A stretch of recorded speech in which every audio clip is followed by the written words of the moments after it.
Assalamualaikum warahmatullahi wabarakatuh. Alhamdulillah. Nahmaduhu wa nasta'inuhu wa nastaghfiruh. Wa na'udzu billahi min syururi anfusina wa min sayyiati a'malina. May yahdihillahu fala mudhillalah wa may yudlilhu fala hadiyalah. Selamat siang pemirsa Umat TV dimanapun Anda berada. Semoga pemirsa semua selalu dalam keadaan sehat walafiat dan dalam perlindungan Allah Subhanahu wa taala. Siang hari ini kita bertemu kembali dalam acara Tafsir Pendidikan Islam. Mempunyai seorang anak yang menghafal Al-Quran merupakan dambaan dari setiap orang tua. Karena kita akan mendapat syafaat kelak nanti dari hafalan yang dimiliki oleh anak-anak kita. Tapi apakah mungkin seseorang anak bisa menghafal dan mengenal Al-Quran dari usia dininya? Kita akan bahas lebih dalam bersama narasumber kita, Dr. Ahmad Alim MA. Assalamualaikum Ustaz. Waalaikumsalam warahmatullahi. Gimana Ustaz kabarnya hari ini? Alhamdulillah, bi khair. Alhamdulillah. Nah, mungkin tadi dari pembukaan saya tadi Ustaz menghafal Al-Quran Ustaz ya? Iya. Jadi mungkin ini khusus anak kecil itu. Anak kecil ini Ustaz ya? Apakah sudah bisa Ustaz dari usia dini Ustaz ya? Mungkin Usia dikenalkan di hafal Al-Quran Quran dan gitu. menghafal Al-Quran ini Ustaz. Baik. Bismillah, alhamdulillah, salatu wassalamu ala rasulillah wa ala alihi wa ashabihi wa man sara ala nahjihi ila yaumil qiyamah. Amma ba'du. Pemirsa Umat TV yang dicintai dan dirahmati oleh Allah Subhanahu wa taala. Kita jumpa kembali dalam Tafsir Pendidikan Islam.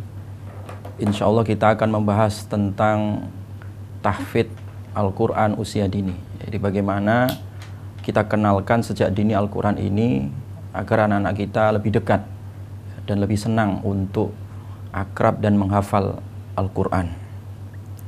Karena kita melihat bahwa akhir-akhir ini banyak anak-anak yang seharusnya dia dekat dengan orang tuanya, yang seharusnya dia diajari dan dididik secara intensif di rumah, tapi tiba-tiba menjadi yatim karena ditinggal, tidak diasuh oleh orang tuanya atau bahkan terlantar ya.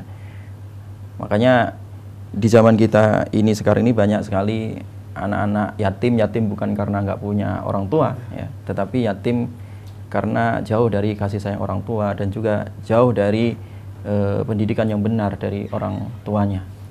Laisal yatimul ladzi qad mata waliduhu innal yatima yatimul ilmi wal adabi. Jadi disebut yatim itu bukan karena bapak ibunya tiada, meninggal dunia, tidak. Itu yatim biasa ya.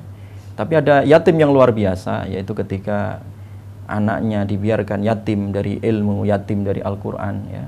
Yatim tidak punya adab. Jadi oleh karena itu ya, adalah kita menjadi orang tua yang baik bagi anak-anak kita. Khususnya kalau kita punya anak balita ya. Kita punya anak usia dini. Nah, adalah kita pertama kali kita kenalkan kepada anak-anak kita itu adalah dengan interaksi dengan Al-Quran. Pertama yang didengar oleh anak-anak kita adalah Al-Quran ya. Nama Allah ya, dikenalkan kepada Rasulullah, dikenalkan dengan kitab Allah ya. Karena ketika anak kita kenalkan dengan Allah dan Rasulnya dan kitabnya ya, tentu itu akan mendarah daging ya. Tentu itu akan membumi di dalam jantung diri anak ya.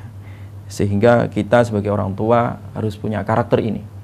Kita tidak mungkin akan membentuk karakter anak kita kalau kita nggak punya karakter. Jadi mendidik karakter perlu karakter gitu. Jadi perlu karakter orang tua ya. Nah, bisa dikatakan lain mulai dari kita juga Ustaz ya? Mulai dari diri kita ya. Seorang tuanya Ustaz. Makanya saya katakan tadi, yang pertama yang harus kita kenalkan kepada balita kita, anak usia dini kita ya, atau usia 3 tahun, 4 tahun, 5 tahun, 6 tahun, 7 tahun itu, yang kita kenalkan pertama adalah dengan Al-Quran ya. Al-Quran. Ya, jadi, lah itu kan sulit Ustaz. Kata siapa sulit? Walaqad yassarnal Qur'ana lidzikri fahal mim mudzakir. Jadi Quran itu dijanjikan oleh Allah untuk mudah ya. Mudah dihafal, mudah dipahami, mudah dipelajari ya. Jadi tidak ada kata sulit ya. Bahkan kalau kita melihat ayat yang bicara tentang anak usia dini di dalam Al-Quran, itu sangat banyak sekali ya. Di Quran disebutkan tadi? Disebut anak-anak itu disebut di dalam Al-Quran ya. Termasuk Nabi Yahya ya, yang disebut dengan Ghulaman Radhiya ya. Ada Nabi Isa yang Ghulaman Zakiyya, ada Nabi Ismail Ghulaman Halima ya, ada Nabi Ishak Ghulaman Alima ya. Jadi anak-anak yang cendekia, anak-anak yang pandai, anak-anak yang bersih ya, anak-anak yang suci anak-anak yang diridhoi. Ya, inilah yang sebenarnya kita harapkan. Kita punya anak, khususnya anak-anak usia dini ya. Makanya Allah Subhanahu wa taala berfirman, "Ya Yahya, khudhil kitaba biquwwah wa atainahul hukma sabiyya." Ya, jadi sejak sobi, sejak dini ya, Allah perkenalkan kepada Nabi Yahya agar memegang kitab ya, memegang wahyu firman Allah itu dengan kuat ya. Aibijid ya. Imam At-Tabari mengatakan aibijid dengan betul sungguh-sungguh. Artinya apa? Sejak dini anak itu dikenalkan memegang Al-Qur'an, memegang kitab Allah, memegang wahyu Allah itu dengan kuwah, dengan sungguh-sungguh ya. Jangan dikesampingkan begitu. Atau terkadang orang tua itu mendidik anak itu sisa capek ya. Sisa kerja ya. Sisa waktu ya. Setelah lelah ya.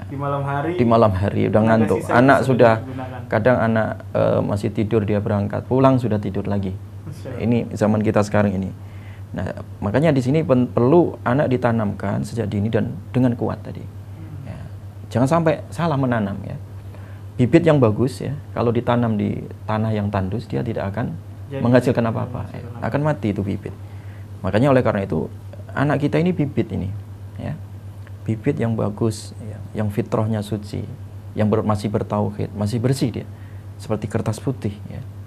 Hendaklah kita tulis, kita isi ya. Dan isi yang paling bermakna itu adalah itu tadi Al-Qur'an. Dikenalkan mulai menghafal ya. Bisa memang mulai menghafal, bisa walaupun dia belum bisa baca.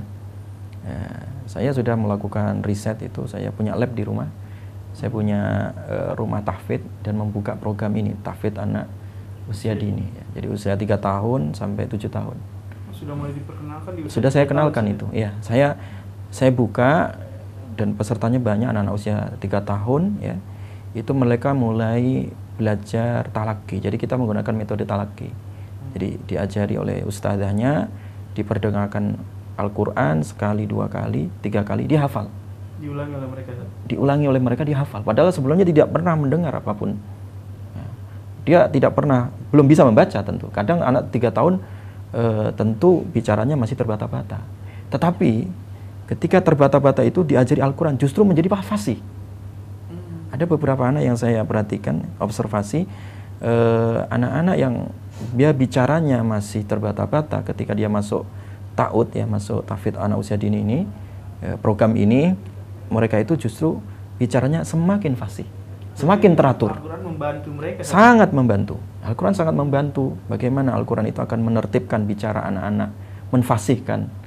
Kadang tidak, terkadang zaman kita sekarang ini karena manusia dibayangi oleh takut dengan zaman globalisasi. Anak usia 3 tahun sudah diajari bahasa Inggris, untuk apa? Nah, jadi itu malah akan membuat lidahnya keseleo kan.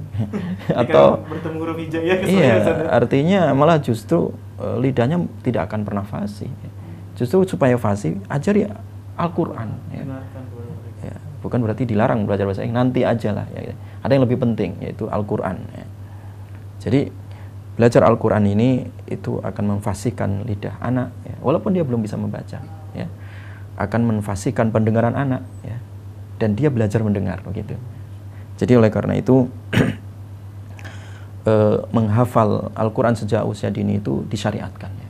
Banyak hadis yang menyebutkan, misalkan saya sebutkan di dalam sebuah hadis ya yang dijelaskan dan diriwayatkan oleh Imam Ibnu Abbas ya, sahabat Ibnu Abbas. Dan hadis ini ada di dalam kitab Fathul Bari ya, Sahih Bukhari. Jadi syarah Sahih Bukhari ada bab khusus yang berkaitan tentang babu ta'limis sibyan Al-Qur'an. Coba lihat, Imam Bukhari membuat bab khusus yang disyarah oleh Fathul Bari ya. Di dalam kitab Fathul Bari dijelaskan bagaimana urgensi mempelajari anak Al-Qur'an ya, sejak dini. Jadi sejak dini. Ya. Makanya di situ Ibnu Abbas radhiyallahu an sebagaimana dinukil oleh Imam Bukhari, di situ dijelaskan tuwfiya Rasulullah sallallahu alaihi wasallam wa ana ibnu ashrus sinin wa qad qara'tul muhkam katanya.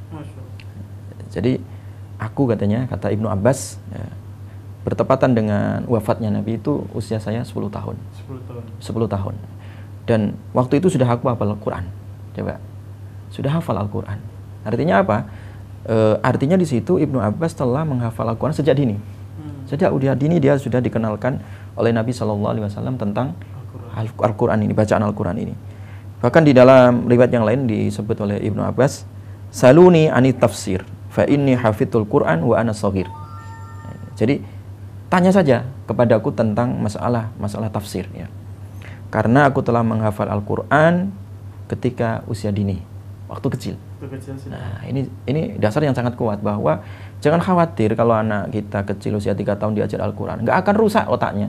Karena dalam perspektif Barat ya, anak usia dini, makanya di PAUD itu tidak boleh diajari menghafal, tidak boleh diajari menulis, tidak boleh diajari yang itu tadi, yang hanya diajari joget-joget, nyanyi-nyanyi gitu kan, seneng-seneng, makanya disebut playgroup gitu kan, main-main aja. Padahal tidak seperti itu. Dalam Islam ya, dalam Islam itu ada syariatnya, ada dasarnya ya. Pendidikan anak usia dini ya, dengan mengawali dengan mengenalkan Al-Quran, menghafal Al-Quran, itu tidak akan merusak otak kanan atau otak kiri, justru akan semakin mencerdaskan. Tidak merusak lisan, justru menfasihkan lisan. Mereka, ya. Tidak akan merusak pendengaran, justru pendengarannya semakin jernih dan jelas ya. Jadi ini sebagai bantahan ya, jadi bantahan dan meluruskan konsep. Mereka yang berkeyakinan anak kecil ini harus main saja, tidak boleh. Harus main aja, nggak boleh belajar. Nah, itu keliru itu. Ini di-cut dan dibantah oleh hadis bahwa sahabat-sahabat Nabi yang mereka menjumpai Nabi seperti Ibnu Abbas menegaskan bahwa hafidhul Quran wa ana shaghir. Nabi Yahya ini juga kecil tadi. Oh, kita bahas pada segmen selanjutnya tentang yes. Nabi Yahya ini saja. Subhanallah. Menarik sekali pemirsa, kita akan lanjut pemirsa setelah pesan berikut ini, tetap di Ummah TV.